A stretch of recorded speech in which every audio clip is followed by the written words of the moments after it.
So I have a seizure disorder and have a service dog who is trained to respond and alert me to my seizures.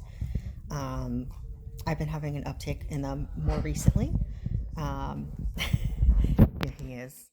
Um, and I learned yesterday that my bird here, Rose, is apparently a service bird.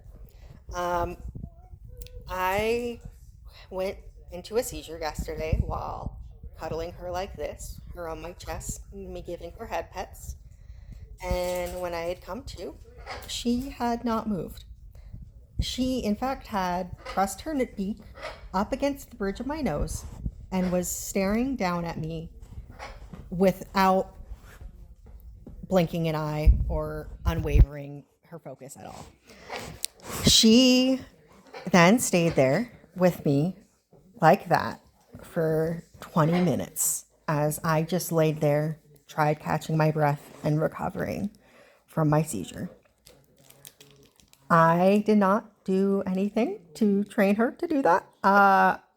My service dog was doing his job, and this sweetheart had decided she was worried about me and knew I wasn't okay, and just stayed on my chest, beak pressed up against my nose, keeping her eye on me, making sure I was okay.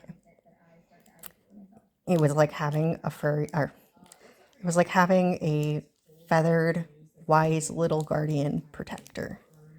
And I am so grateful for my animals.